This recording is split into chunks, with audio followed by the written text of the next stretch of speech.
전능하사 천지를 만드신 하나님 아버지를 내가 믿사오며 그 외아들 우리 주 예수 그리스도를 믿사오니 이는 성령으로 잉태하사 동정녀 마리아에게 나시고 본디오 빌라도에게 고난을 받으사 십자가에 못 박혀 죽으시고 장사한 지 사흘 만에 죽은 자 가운데서 다시 살아나시며 하늘에 오르사 전능하신 하나님 우편에 앉아 계시다가 저리로서 산자와 죽은 자를 심판하러 오시리라. 성령을 믿사오며 거룩한 공회와 성도가 서로 교통하는 것과 죄를 사하여 주시는 것과 몸이 다시 사는 것과 영원히 사는 것을 믿사옵나이다. 아멘. 찬송가 549장입니다. 찬송 549장입니다. 내 주여 뜻대로 행하시옵소서. 온 몸과 영혼을 다 주께 드리니 이 세상 고락가 주인 도하시고 날 주관하셔서 뜻대로 하소서. 내 주여 뜻대로 행하시옵소서.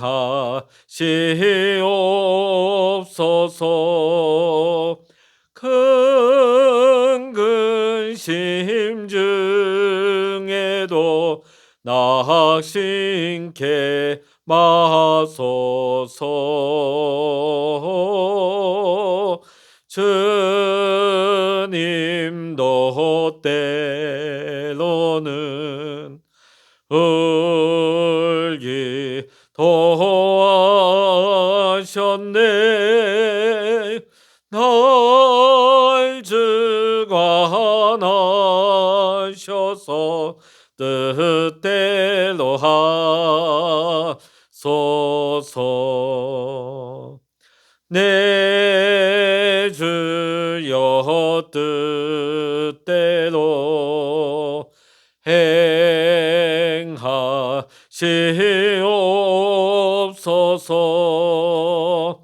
내 모든 일들을 다 주께 맡기고 저 천성 향하여 고요히 가리니 살든지 죽든지 뜻대로 하소서.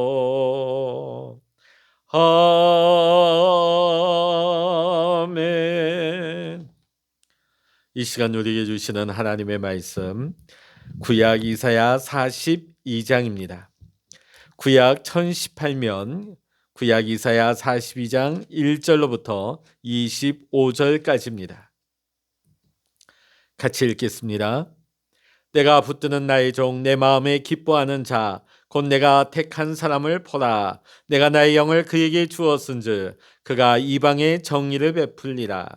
그는 외치지 아니하며 목소리를 높이지 아니하며 그 소리를 거리에 들리게 하지 아니하며 상한 갈대를 꺾지 아니하며 꺼져가는 등불을 끄지 아니하고 진실로 정의를 시행할 것이며 그는 쇠하지 아니하며 낙담하지 아니하고 세상에 정의를 세우기에 이르리니 섬들이 그 교훈을 앙망하리라.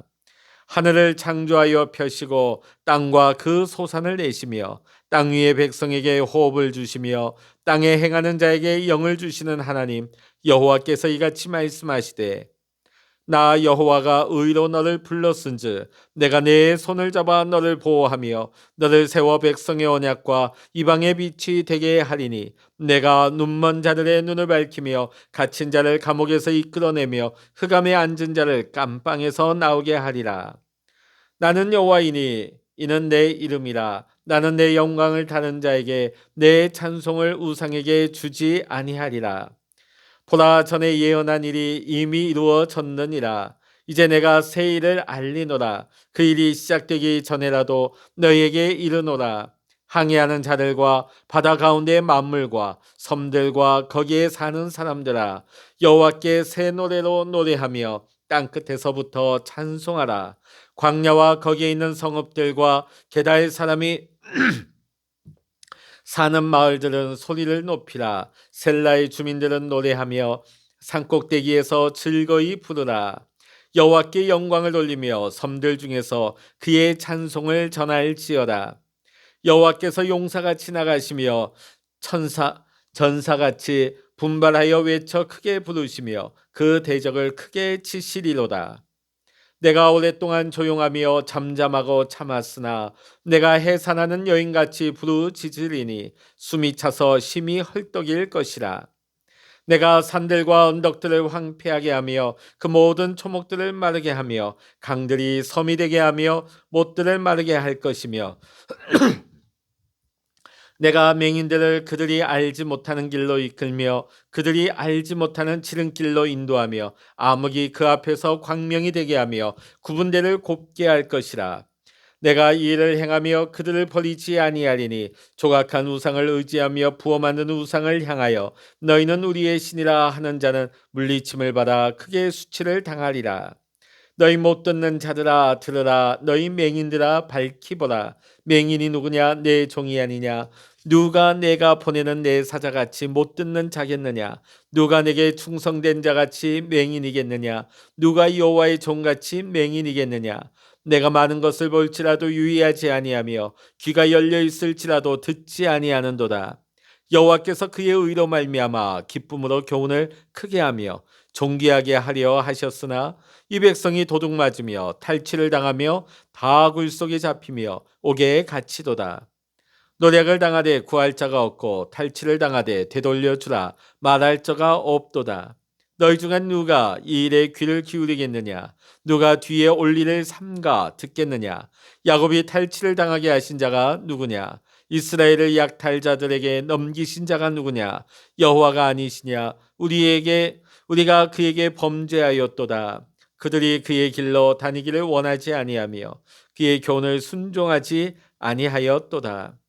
그러므로 여호와께서 맹렬한 진노와 전쟁의 위력을 이스라엘에게 쏟아부으심에 그 사방에서 불타오르나 깨닫지 못하며 몸이 타나 마음에 두지 아니하는도다. 아멘. 할렐루야.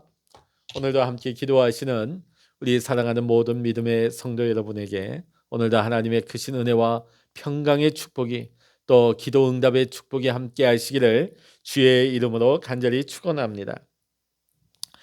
소망이라고는 전혀 보이지 않는 암울한 상황 속에 있는 이스라엘에게 이사야 40장부터 말씀은 희망의 말씀이 선포되고 있습니다.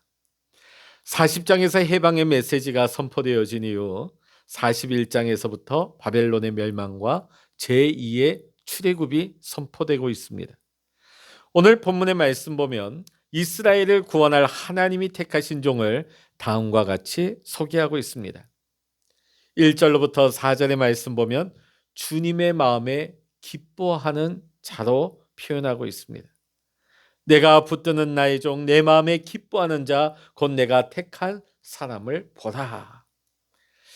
이 보라 하는 이 말 한마디에 주님의 자부심과 주님의 기쁨이 그대로 나타나고 있습니다. 도대체 그 종이 누구기에 이처럼 우리 하나님의 마음이 그렇게 기쁨이 넘칠까요? 우리에게 자랑하고 싶으실까요? 보라. 하나님께서 마음으로 기뻐하며 인정하는 사람이 어떤 사람인가를 본문은 다음과 같이 밝히고 있습니다. 1절 하반절에 보면 내가 나의 영을 그에게 주었은즉 그가 이방에 정의를 베풀리라. 오늘 하나님께서 기뻐하는 사람은 하나님의 영이 임한 사람입니다. 여러분, 짐승과 사람의 차이가 무엇일까요? 하나님의 영이 그 안에 있느냐 없느냐예요. 하나님이 천지를 창조하시고 피조물을 만드실 때에 짐승과 우리의 차이가 뭡니까? 우리 인간들에게는 하나님의 영, 하나님의 생기를 우리 코에 불어넣으셨어요. 그래서 사람이 생명이 되었다고 말씀하고 있는 것입니다.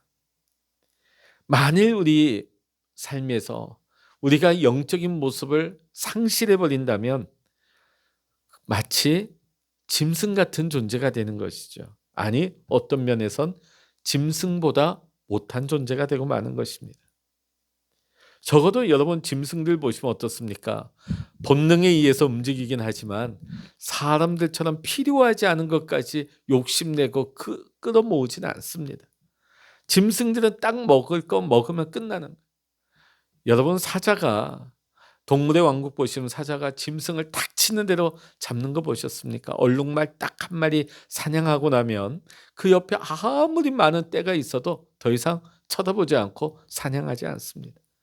자기가 필요한 만큼 그 배고픔만 채우고 끝이죠. 만약에 그 사자가 인간이었으면 어떻게 됐을까요? 최대한 할 수 있는 대로 많이 붙잡아서 아마 채워 넣으려고 할 겁니다. 창고에 넣어 놓으려고 하겠죠. 그래서 우리 안에 영적인 모습을 잃어버리게 되면 우리는 짐승보다 못한 존재가 되고 마는 것입니다. 사람이 영적인 존재로 산다고 하는 것은 오늘 본문의 말씀대로 해석한다면 정의를 베푸는 삶을 의미하는 것입니다. 정의가 무엇일까요? 우리는 정의 그러면 굉장히 어떤 정치적인 의미를 생각하거나 그 의미를 부여하고자 할 때가 많이 있습니다. 정의가 무엇일까요? 거짓을 거짓이라 하고 진실을 진실로 드러내는 것이 정의인 것이죠. 세상의 정치를 보면 그들은 입으론 정의를 계속 말하고 있습니다. 그러나 과연 그들이 정의롭게 일을 하고 있습니까? 그러지 않죠. 야당일 때는 정의를 말하지만 본인들이 권력을 쥐었을 때는 거짓을 더 이상 거짓이라 말하지 않습니다. 또 진실을 드러내지 않습니다. 그래서 오죽하면 내로남불이라고 하는 그런 신조어까지 다 생겨났겠습니까? 그런데 오늘 성경에서 말하고 있는 정의는 단순히 어떤 세상의 정치적인 의미의 그런 정의가 아니에요. 세상에 표면적으로 보여지는 일들을 가지고 정의를 말하는 것이 아닙니다. 오늘 성경에서 말하고 있는 이 정의라고 하는 것은 우상은 거짓이요 악이라고 하는 사실을 드러내는 것이 정의라고 하는 것입니다. 하나님 한 분만이 창조주요 살아계신 하나님이시고 하나님이 우리에게 생명을 주시고 하나님이 우리를 죄악 가운데서 건져주시는 구원자 하나님이심을 드러내는 것이 바로 성경이 정의하고 있는 정의인 것입니다. 따라서 우리가 정의를 베푼다 하는 것은 우리 이 땅의 모든 인간들이 우상을 버리고 하나님께로 돌아오게 하는 것을 의미하는 것이지요. 이런 점에서 오늘 본문 1절에 나의 종, 이 나의 종은 장차 오실 메시아 예수 그리스도를 의미하는 것입니다. 이 언약의 실체가 되신 메시아로 오신 예수 그리스도, 하나님의 언약이 성취된 예수님이 이 땅에 오셨습니다. 자, 그런데 이 주의 종을 사람들은 어떻게 대우했습니까? 예수님을 인정했습니까? 그렇지 않습니다. 인정하지 않았습니다. 복음서에 보면 예수님의 사역이 본격화될 때 예수님과 종교 지도자들 사이에 갈등이 고조됩니다. 가만 보면 안식일에 병자를 치유하는 예수님을 안식일에 범하는 죄인 취급을 하고 있습니다. 그 율법보다도 율법을 재해석한 장로들의 유전을 진리의 열쇠라고 여기고 있었기 때문에 자기들의 그 유전을 지키지 않고 그 틀에서 어긋난 예수님을 용납할 수가 없었던 것입니다. 그것은 예수님을 따르던 백성들도 다르지 않습니다. 우리가 이번 주일에 종려주일을 지났는데 여러분 참 이상하지 않습니까? 호산나 다윗의 자손으로 오신 메시아 예수 그리스도 얼마나 환영했습니까? 종려나무 가지를 흔들고 자신의 겉옷을 벗어서 나귀를 타고 들어오시는 예수님의 발 아래 깔아놓았습니다. 예수님을 환영했어요. 예수님을 경배했습니다. 근데 불과 얼마 지나지 않아서 그들은 예수를 십자가에 못 박으라고 소리치는 군중이 되고 말았습니다. 무리가 되고 말았습니다. 왜 그랬을까요? 그들이 종려나무 가지를 흔들면서 기대하고 환영했던 메시아 예수 그리스도의 모습은 어떤 모습이었을까요? 그들은 로마의 압제로부터 해방시켜줄 구원자로서의 메시아를 고대했던 것입니다. 자신들의 배고픈 현실을 해결해주고 자신들의 억압받는 이 현실을 풀어줄 정치적인 메시아를 기대하고 그 메시아를 환영했던 것입니다. 그러나 예수 그리스도는 이 땅의 떡과 세상의 정치 문제를 해결하기 위해서 단순히 그 땅에만 오신 예수가 아니십니다. 온 인류의 죄를 대속하시기 위해서, 우리를 구원하시기 위해서 하나님께서 보내신 속죄의 어린 양으로 이 땅에 오신 것입니다. 그러나 사람들은 예수님의 그 십자가의 길을 도대체 이해할 수 없었던 것입니다. 결국 그들의 기대와 어긋났던 예수는 주의 종으로 오신 예수님을 죽음의 십자가로 내몰고 말았던 것입니다. 그러나 하나님의 독생자이신 예수님만이 하나님이 붙드신 주의 종이고 하나님의 마음에 기뻐하는 자이며 하나님께서 택한 분이십니다. 성령님과 더불어서 하나님을 알지 못하는 이방 가운데 정의를 구현하시는 유일한 분이십니다. 이 예수님을 나의 주로 고백하며 영접한, 나의 구주로 고백하고 영접하고 하나님께로 나아갈 때 하나님께서 우리를 기뻐하시며 우리를 의롭다 칭하시는 것입니다. 그리고 예수님께서 약속하신 보혜사 성령님이 지금도 우리와 함께하고 계시는 것입니다. 우리가 예수님을 그리스도로 고백하는 순간에 우리 모두는 하나님의 마음에 기뻐하시는 주의 택한 주의 종이라고 오늘 본문은 선포하고 있습니다. 우리는 주의 종 하면 뭐만 생각나십니까? 목사? 아니면 선교사님들? 특별한 사역자들? 대표기도 가운데 주의 종에게, 물론 목회자들도 주의 종이지요.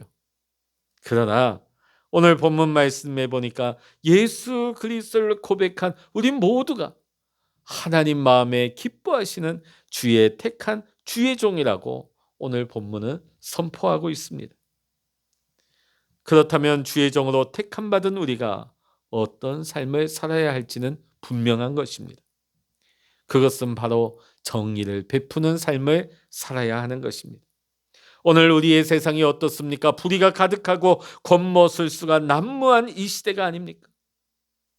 오히려 정의가 이 땅에 세워지지 못하고 정의롭게 산다는 것이 여간 어려운 일이 아닙니다. 언제부터인가 우리 사회는 자기 목소리만 높이고 자기 집단의 소리만 드높이는, 그러면서 전혀 남의 입장과 이야기는 듣지 아니하려고 하는 이기적인 시대가 되고 말았습니다. 우리가 이런 불의한 세상 가운데서 우리가 그들과 같이 똑같이 소리를 치며 우리가 그들과 똑같이 핏대를 높이며 진노하기보다는 조용하고 겸손하게 오히려 정의를 행할 수 있는 하나님이 기뻐하시는 주의 종이 되어야 할 줄로 믿습니다. 계속해서 3절의 말씀은 다음과 같이 증거를 하고 있습니다. 우리 3절의 말씀 우리 같이 한번 읽어보십니다. 상한 갈대를 꺾지 아니하며 꺼져가는 등불을 끄지 아니하고 진실로 정의를 시행할 것이며. 아멘. 그렇습니다. 우리는 상한 갈대 같고 꺼져가는 등불 같지만 하나님께서 우리를 꺾지 아니하시고 우리를 끄지 아니하신 이유가 뭡니까? 우리를 하나님의 종으로 택하셔서 우리를 통하여서 하나님의 정의를 이 땅 가운데 세울 수 있도록 우리를 부르셔서 주의 종으로 삼아 주신 것입니다. 이 얼마나 놀라운 하나님의 은혜요, 하나님의 놀라운 축복입니까? 그러기에 우리는 하나님의 자녀요, 하나님의 종으로서 이 땅 가운데서 하나님의 정의를 베푸는 삶을 살아야 될 줄로 믿습니다. 오늘 말씀의 5절로부터 9절까지의 말씀 보니까 정의의 빛으로 오신 주의 종의 모습이 나오고 있습니다. 우리를 주의 종으로 세워주신 하나님은 창조주 하나님이십니다. 생명의 빛 되신 하나님께서 우리를 이방의 빛이 될 수 있도록 세워주신 것입니다. 하나님의 종인 우리가 붙잡아야 할 언약이 무엇입니까? 그 언약은 바로 예수 그리스도입니다. 온 세상이 붙잡아야 할 빛 역시 예수 그리스도입니다. 우리가 예수님과 더불어 살 때에 주님의 그 생명의 빛이 우리 안에 임하여서 우리 안에서 그 빛이 다시금 나가 세상에 환히 빛나게 되어야 하는 것입니다. 우리 스스로는 빛을 발할 수 없습니다. 그러나 빛의 근원 되신 하나님의 은혜가 우리 가운데 임할 때에, 빛이 임할 때에 그 빛이 우리를 통하여서 세상 가운데 나가게 될 줄로 믿습니다. 오늘 간절히 소망합니다. 여러분이 거하는 그곳이 어떤 어둠의 현실 가운데 있다 할지라도 그곳에 여러분이 있음으로 말미암아 하나님의 생명의 빛이 그곳에 임하기를 간절히 소망합니다. 여러분을 통해서 하나님의 빛이 그곳에 비추어서 어둠이 쫓겨나가고 어둠이 변하여서 빛의 공간이 되고 빛의 가정이 되고 빛의 자녀가 되어지고 여러분의 인생이 또 여러분의 주변에 있는 많은 사람들이 이 빛 가운데 거할 수 있기를 간절히 소망합니다. 10절부터 17절의 말씀 보면 구원의 약속에 대해서 나오고 있습니다. 정의를 베풀며 생명의 빛을 발하는 주의 종으로 살아가는 우리를 통하여서 헛된 우상을 섬기며 살아가고 있는 이 세상의 모든 사람들이 하나님께로 돌아오게 될 것을 하나님은 기대하시는 것입니다. 우리만 예배하고 우리만 찬양하는 것이 아니라 하나님께서는 우리를 통하여서 정의가 베풀어지고 우리를 통하여서 생명의 빛이 발하여져서 헛된 우상 앞에 엎드려 경배하며 섬기며 생명을 잃어버리고 있는 저들에게도 하나님께서는 하나님께 영광 돌리며 하나님을 찬양하며 하나님 앞에 예배할 수 있는 회복의 은혜를 우리 이웃들에게, 이 세상 모든 사람들에게 하나님은 동일하게 베풀어 주시기를 간절히 소망하고 있습니다. 이사야 선지자는 영적으로 가장 어두운 시대에 살았습니다. 그러나 하나님으로부터 이 이사야는 가장 놀라운 생명의 말씀을, 소망의 말씀을 받았습니다. 오늘 우리가 살고 있는 시대도 마찬가지입니다. 얼마나 이 시대가 어둡습니까? 이 시대가 얼마나 암울합니까? 오늘 주님께서 오늘 본문 말씀을 통해 우리에게 다시 한번 희망의 메시지를 들려주십니다. 하나님의 음성을 정확하게 듣는 주의 종에게는 절대로 절망이란 있을 수가 없는 것입니다. 이사야 선지자가 그 암울한 시대 가운데에서도 하나님의 음성을 들었기 때문에, 하나님의 말씀을 받았기 때문에 그는 그 시대를 향하여서 희망의 메시지를 전하는 자가 될 수 있었던 것입니다. 오늘 우리도 마찬가지입니다. 이 땅 가운데 정의를 베풀며 생명의 빛을 발하며 우리가 아무리 어려운 현실 가운데 처해 있다 할지라도 오늘 우리가 하나님의 말씀을 들으며 그 말씀이 우리 가운데 임하게 될 때에 결코 우리에게는, 하나님의 말씀이 있는 자에게는 결코 절망이 자리할 수가 없게 되는 것입니다. 오늘 18절부터 25절의 말씀 보면 어리석은 백성들의 모습이 나오고 있습니다. 자, 그런데 하나님은 이스라엘을 향해서 하나님은 말씀을 주십니다. 그런데 많은 백성들이 하나님의 말씀을 듣지를 못합니다. 왜 못 들을까요? 들으려 하지 않기 때문입니다. 보려고 하지 않는다고 오늘 하나님은 책망하고 계십니다. 귀가 있지만은 진리를 외면하며 듣지 않는 자들이라고 말씀하십니다. 멀쩡한 두 눈을 가졌지만은 진리를 보지 못하는 맹인이라고 책망하십니다. 제발 너희의 눈을 뜨고 내가 너희에게 하는 말을 들으라고 말씀하십니다. 그럼에도 불구하고 이스라엘은 하나님의 말씀을 들으려 하지 않았고 결국 하나님의 심판이 그들에게 임하고 말았던 것입니다. 오늘 우리가 아무리 하나님의 종이라 할지라도 우리와 하나님과의 사이의 관계가 끊어져 버린다면 오늘 본문의 말씀처럼 눈멀고 귀먹은 이스라엘과 같은 모습으로 우리는 전락하고 마는 것입니다. 하나님과의 관계를 단절시키는 것이 무엇이겠습니까? 그것은 바로 교만입니다. 내가 뭔가를 할 수 있다. 하나님 없이도 난 살 수 있다. 하나님 없이 기도하지 않고도 나는 얼마든지 살아갈 수 있다. 이것이 교만입니다. 우리가 힘들고 어려울 때는 하나님 앞에 나아가고 기도합니다. 그러나 아무 문제 없이 순탄할 때는 우리 안에 교만이 올라옵니다. 여러분, 하나님의 말씀을 불순종하기 시작한 그 죄의 발원지가 어디입니까? 아무 부족함이 없는 에덴 동산이었습니다. 오늘 우리가 평안한 가운데 아무런 문제가 없는 가운데 이 교만이 내 안에 나도 모르는 사이에 싹이 터서 나를 지배하지 아니하도록 우리는 매 순간마다 깨어 있어서 우리는 영적으로 민감하게 하나님 앞에 믿음으로 서야 될 줄로 믿습니다.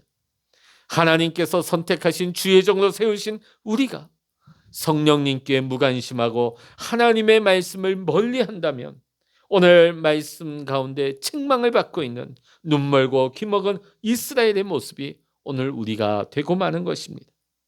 오늘 하나님께서 우리에게 말씀하십니다. 너희는 내가 붙드는 나의 종이요 내 마음에 기뻐하는 자 곧 내가 택한 자라고 자랑스러워하십니다.